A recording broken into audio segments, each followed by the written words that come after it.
There's a lot going on in our world, and it can be discouraging and it can be overwhelming. It can bring up in us, in our discomfort, a desire to turn away, to ignore, to shut off the TV and not read social media posts and forget about podcasts and kind of bury our head in something that makes us feel better.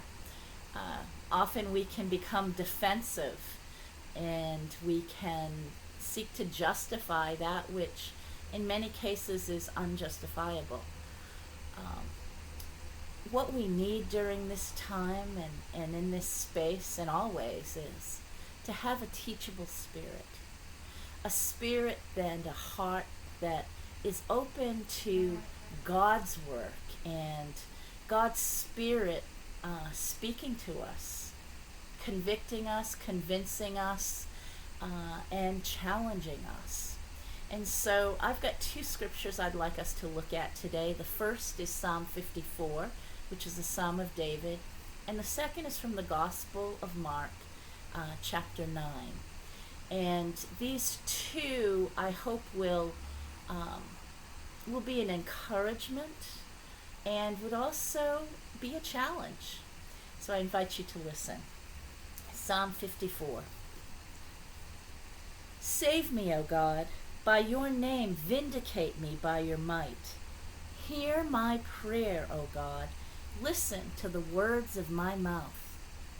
Now the context of this psalm is that David has fled the palace. He is running away from Saul, King Saul, who is trying to kill him.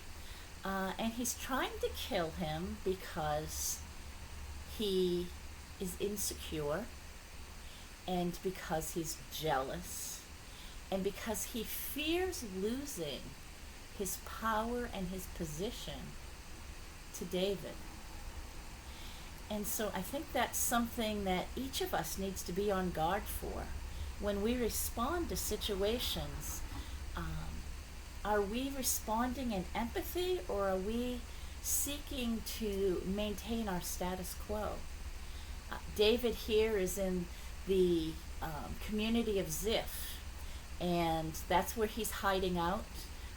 He's had an encounter with Jonathan, who's Saul's son, and Jonathan is also David's best friend, and he knows his father's trying to kill David. And he also recognizes that David is God's anointed. Many years before, David as a young man had been anointed at God's instruction by the prophet Samuel as the next king, but it hadn't been his time to come into that position, and he's learning much. David has a teachable spirit, something we can learn from. And what happens is that the Ziphites decide that they're going to betray David. They're going to remain loyal to King Saul and seek to curry favor. And so what they do is they go to Saul and they say, we know where David is. He is in our community, and we invite you to come and we will help you. And so that's the context of this psalm, is David is crying out to God. It continues in at verse 3 saying, strangers are attacking me. Ruthless men seek my life. Men without regard for God. Does it sound familiar? Can you hear the parallels? Can you enter into the pain of David? And in so doing, enter into the pain of the communities who have been facing injustice and who've been living in fear and who are being judged based on the color of their skin.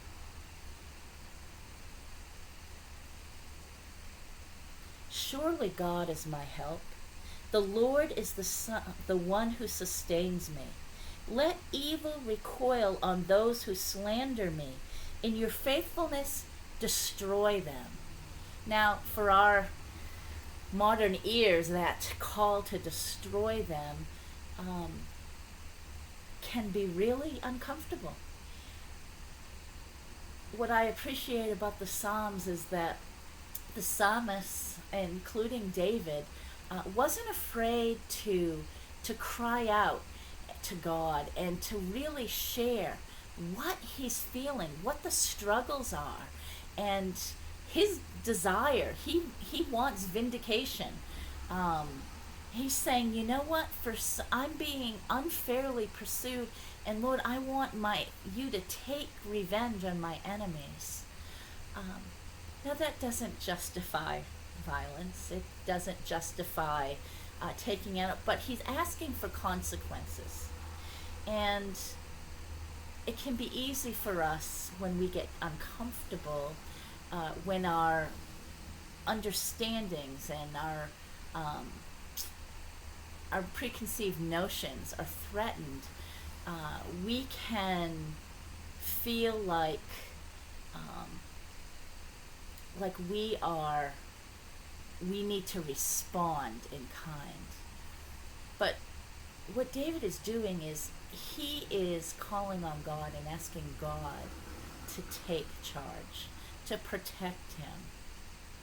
Now, that doesn't let us off the hook in today's situation.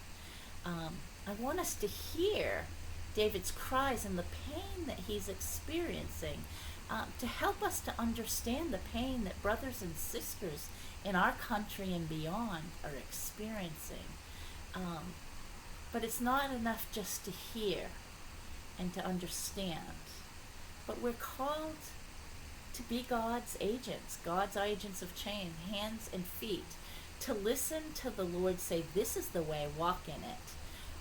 And so continue in this psalm. It says in verse 6, I will sacrifice a free will offering to you. I will praise your name, O Lord, for it is good. For he has delivered me from my troubles, and my eyes have looked in triumph on my foes. David was facing injustice, and he was being treated unfairly, and he was being persecuted. Ultimately, that's every human being's desire, is to be treated fairly. And unfortunately, the sin that is rampant in our world, the sin that of doing things, of attitude, of behavior, the sin of not doing things, of ignoring, of turning aside, omission and commission.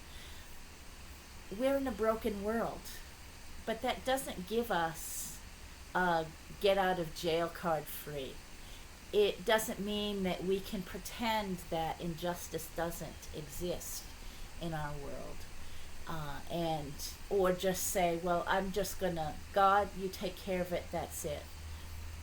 We're called to seek God, and then we're called to respond in obedience to how God is leading us. And God doesn't have favorites, right? He removed between Jews and Gentiles. He removed that separation, that division, and he challenged them, and he challenges us not to make decisions and to treat others unjustly. Unfortunately, this world really accentuates division. And that's been happening more and more in recent years, that as we other someone, as we try and elevate ourselves about another, to make ourselves feel better, to have more prestige and more power, we are pushing other people down. And that's not of God. Jesus told his disciples as he was about to leave them, his prayer to God was that not that his disciples would be taken out of the world, removed from it, or that they wouldn't endure any troubles, but that they would be known as his disciples because of their love. And love doesn't just sit and have nice warm feelings, love acts. Love does, as Bob Goff says. And so this may be an uncomfortable message for you, but God didn't come to make us comfortable. He came to, Jesus came to change our hearts and our minds so that we would look more and more like him than we would the world. The enemy wants to tear down, to divide, and to conquer. I remember in my high school history class, the history professor talked about being at a small college in Maine, and the guys were clearly underrepresented. There were more young women than there were men. But when it came to voting for their class president, year in and year out, the boys, despite their significantly reduced numbers, won out. And the reason that they won out was they divided the girls. They nominated several different girls. And so different girls were going to support this girl, and another group is going to support that. Whereas all the boys unified and said, no, we're going to nominate one guy, and we're all going to vote for that guy. And every time, the guys would win. Well, the enemy wants us to be divided, doesn't want us to be unified, doesn't want us to celebrate the difference. It's not about not seeing somebody else's difference, but it's about celebrating differences and recognizing that each one of us is made in God's image, whether they are brown or yellow, black, white, some combination. It doesn't matter what our background is or our heritage, whether we're rich or poor. We all have equal standing, equal value, and we need to treat each other accordingly. You know, the disciples who walked with Jesus were not immune to trying to get the upper hand and seeking preferential treatment. We read in Mark chapter 9 about how the disciples were arguing about who would be the greatest. Does it sound familiar? Who is the greatest? I invite you to listen to verses 33 through 37. They came to Capernaum, and when he was in the house, he asked them, now this is Jesus, "What were you arguing about on the road?" But they kept quiet, because on the way they had argued about who was the greatest. Even in their arguing, when Jesus asks them, invites them to admit what's going on. He knows what's happening, but they recognize it wasn't right. When we're arguing about who's greatest, how we're going to treat others, when we hear Black Lives Matter, and we counter with all lives matter, what that's doing is it's seeking to diminish others. Yes, all lives matter, but the issue is that at this time in this place, and as has been over the years, this problem hasn't gone away, this issue hasn't gone away. People of color are not treated as if their lives matter. And so that's why it's important. Jesus left the 99 to go seek the one. Jesus' heart is for each one. And so we need, if we choose to follow Jesus, if we say he is our Lord and our Savior, we're challenged not just to have a head knowledge, but we're called for our hearts to respond, and our feet and our hands to respond. This is how Jesus responded to the disciples. Sitting down, Jesus called the 12 and said, "If anyone wants to be first, he must be the very last and the servant of all." Each one of us is called to stand in the gap for our brother and our sister, no matter what the situation. If someone is in need, we're called to meet that need, to respond. If someone is hurting, we're called to come alongside. No, we are not fixers, and ultimately God needs to change hearts and minds, but that doesn't give us permission to sit and to judge. The Lord's Prayer says that we will be judged as we judge others. We're going to be treated as we treat others. And so if we belittle others, if we, because of what some people do wrong, if we use that to justify our negating the whole situation of racial injustice, the pain and the division and the fear, if we respond and say, that's their fault, and point fingers, we're not walking as Jesus' disciples. In fact, Jesus took a little child and had him stand among them. Taking him in his arms, he said to them, "Whoever welcomes one of these little children in my name welcomes me, and whoever welcomes me does not welcome me, but the one who sent me." Children weren't seen as the precious commodity that we see today. They were kind of second-hand citizens, and not a lot of attention was given to them. He took what was looked on or overlooked and brought into his presence and said, "You know what? It was an example of each one is precious to me. These children are precious to me." 1 John 3:1 says, "How great is the love the Father has lavished on us, that we should be called children of God," and that is what we are. We are all children, no matter what our age is.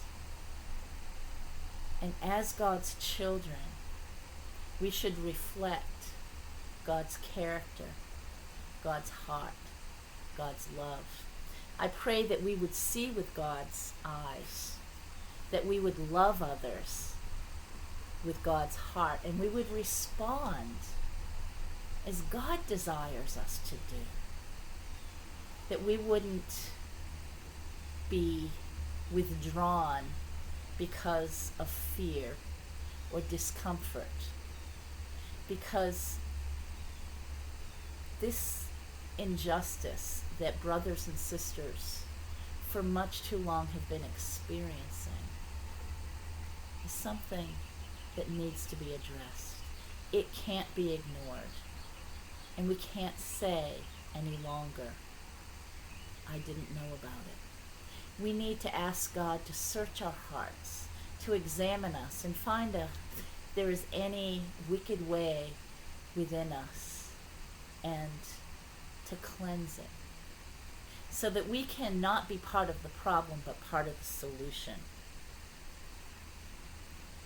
I invite you to listen as I close to this benediction from St. Francis. We're all quite used to the prayer of St.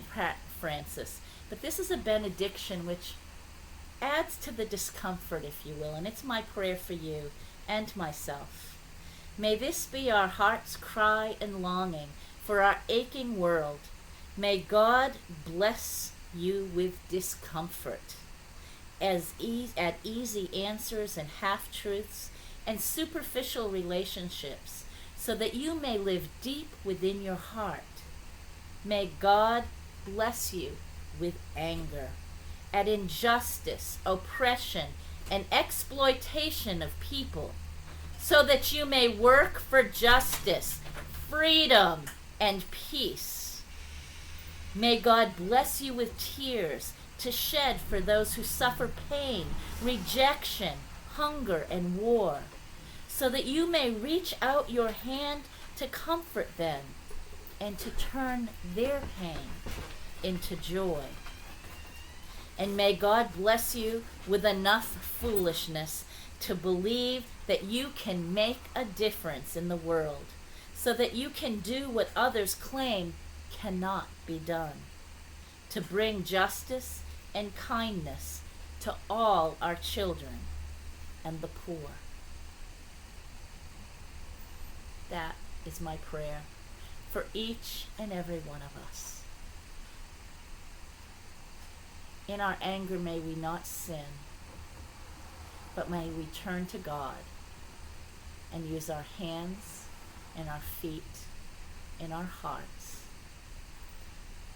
to make a difference in this world for generations to come. In Jesus' name I pray.